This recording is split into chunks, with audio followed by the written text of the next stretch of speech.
When I approached my 50s, my net worth was not that great.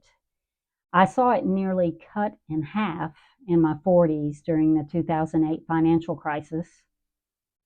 And although it did recover, it was still way under what I should have been at that point in my life. I knew by the time I turned 50 that I was running out of time to get serious about saving for my retirement. I went in thinking that maybe it's too late. Maybe I won't have enough to retire.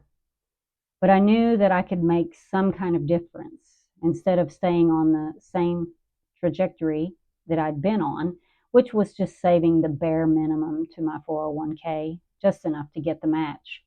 So now I want to share with you the 9 things that I started in my 50s that got me serious to saving for my future. And I hope that it will help some of you as well. Okay, first on the list, and I've touched on this a little bit already, but I got serious about my financial situation. And if you don't sit down and crunch the numbers and get a reality check, then it's probably going to be hard to get motivated. I turned a corner and I actually got optimistic. I got a hope that maybe in this decade, I can do something to turn this around. Maybe I could create a future where retirement might be possible. And it was that little bit of hope, that little bit of optimism that gave me the gas that I needed to do something about it. Okay, number 2 on the list, I had to face the fact that I had debt that was holding me back as well. I had credit card debt and a car loan that were weighing me down. So I did go into my 50s with some baggage. I knew I had to deal with that before I could even think about my retirement. So paying off my debt became my number one priority at that time. Number 3 on the list, I started listening to financial podcasts and other financial resources. I started educating myself. Now, there are a lot of financial podcasts out there, a lot of good ones. I will tell you that the 2 I gravitated to and still listen to this day are the Clark Howard podcast and the Susie Orman podcast. And they have a lot of a focus on retirement, but there are a lot of financial personalities out there. And just like everybody listening to them have different personalities, so you just have to listen to a few and see which ones you can connect with. But those podcasts educated me a lot on retirement lingo, the different retirement savings vehicles that you can use. I also checked out some books from my library. I subscribed to some blogs. One of my favorite blogs is thehumbledollar.com. Kiplinger.com is also a good one related to retirement articles.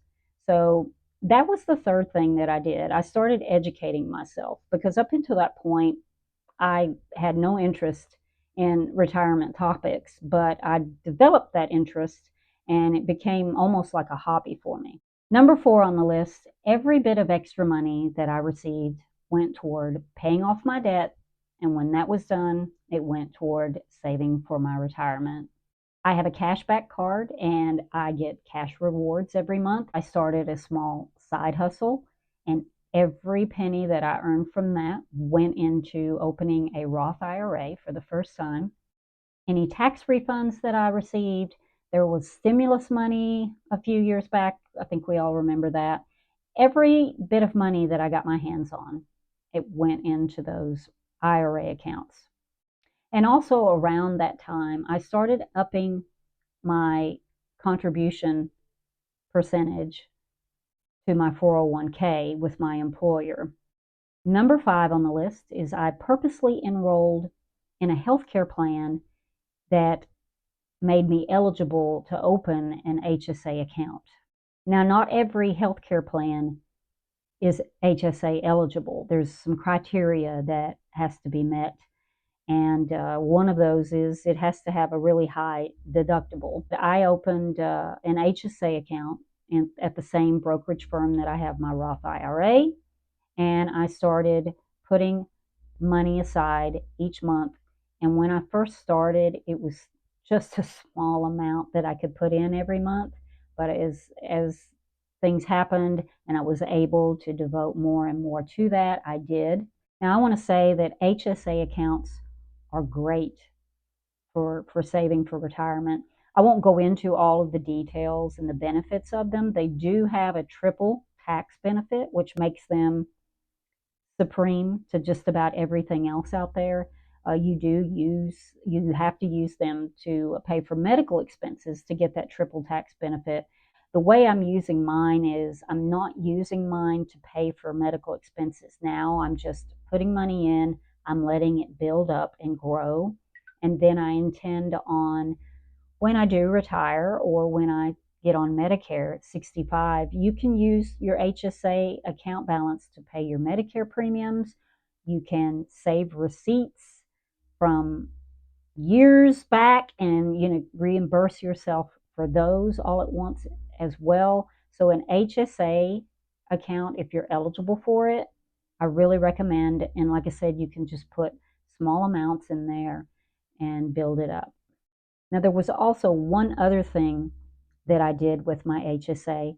If you have money in a traditional IRA, you're allowed to do a once in a lifetime rollover to an HSA and not have to pay those taxes. So it's not a massive amount of money, but I did have a small IRA balance that I was able to roll over into my HSA and never have to pay taxes on that money. So that's a good benefit to check into as well. Right after I turned 50, my mom started having some health problems because of her age. And it became evident that she would need to move in with me. I would need to start taking care of her. So, because of that arrangement, she pays half of the living expenses. So, that really helped me free up quite a bit more each month to put toward my retirement savings. Now, how would this even apply to you? And maybe it wouldn't apply to you, but if it's something that you might consider, a family member moving in together, reducing your living expenses, maybe a younger generation or an older generation, or just a roommate, or downsizing. So that's why I wanted to bring that up as well. Okay, number 7 on the list.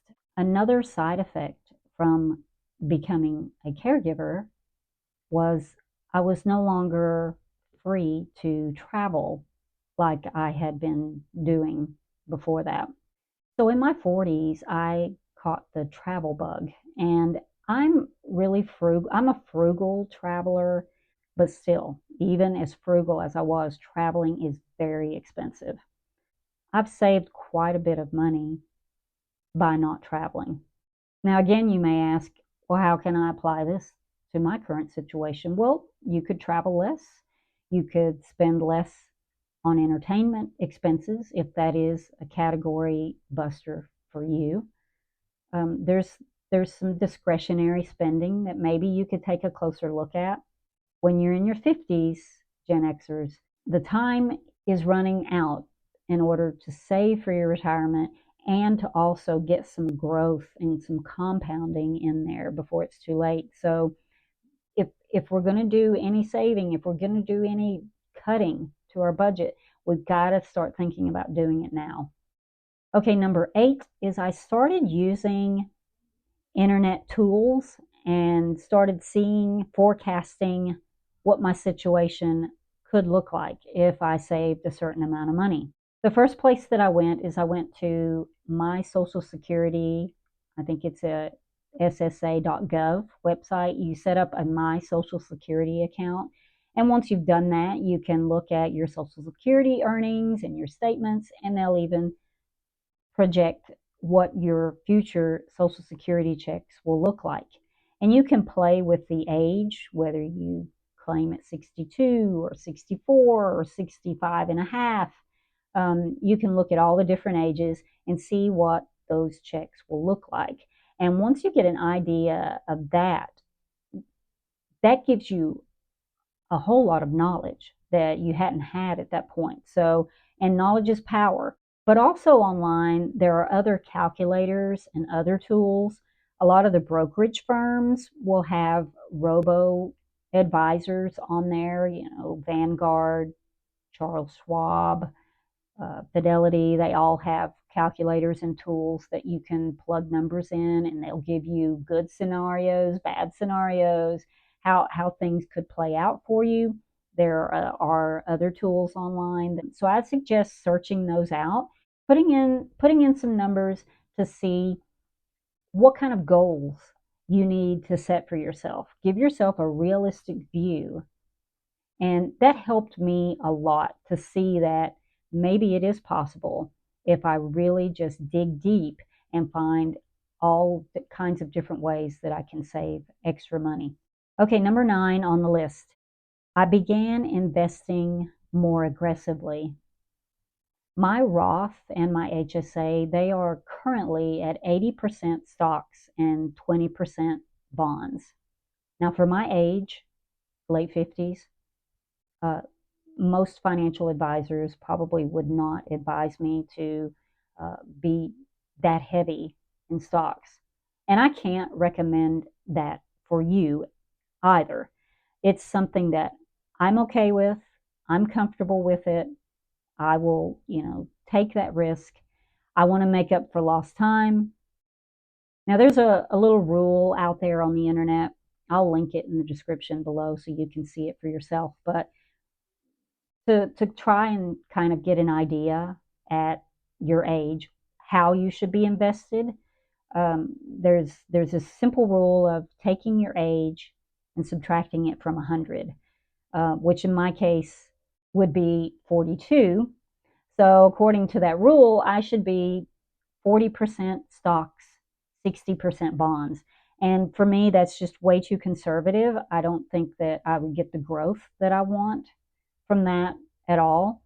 And of course, that's easy for me to say right now because the stock market has been doing really well the past few years. If you want to do that little formula and kind of see where you should be at your age, let's just say you're 30 years old, that would be from 100 would be 70, so you'd be 70% in stocks and 30% in bonds.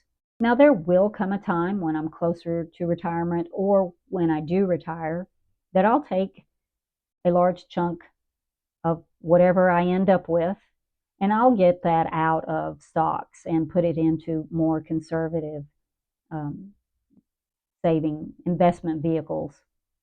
But I intend to always leave a portion of my nest egg in stocks, even after retirement, because when we retire, we could have 30 plus years still left, in our lives. And that's 30 plus years of stock market growth. So I don't think that you ever completely leave the stock market. It just depends on, how risk tolerant you are. Okay, so these are all the things that I started in my 50s. They are things that have made a world of difference in my retirement savings. But I'm not going to fool anyone here that, these steps have made me into a millionaire because they haven't. These changes I've made haven't enabled me to retire early. I can still look at my balances and say, wow, I wish I had more. And I can look at some of the mistakes I've made throughout my younger years and wish that I could turn back the clock, but I can't. But I don't dwell on that for very long because there's nothing that I can do about that. But these changes that I have made in my 50s have made a difference. They have given me a hope that one day I will be able to retire. Saving for your retirement is one of the kindest things that you can do for yourself. It's a massive way of saying to yourself that you are important and that you're worth it. And there are news articles out there that say people now think that they need $1.8 million to retire. There are actual news articles that say that. And I see those kind of articles and I get really discouraged. And I know that they probably discourage a lot of you as well. But I just want to say that I don't need 1.8 million to retire. Far from it. And I know many of you probably don't need that much as well. So when you see those kind of figures fly out there, just stop and just think about it for a moment and don't get discouraged. Don't let something like that keep you from trying to change your situation. Find hope and optimism wherever you can find it, even if it's just a small handful. Nurture it and it will grow, just like your retirement accounts will. If you like this video or found this information useful, I would love for you to subscribe to my channel, this Gen X Life. I appreciate you watching this video today, and I have more videos on this topic. If you like this video, take a look at my other video titled 7 Things I Wish I Knew Before Turning 50. I hope you have a great week, and I will see you in the next video. Bye.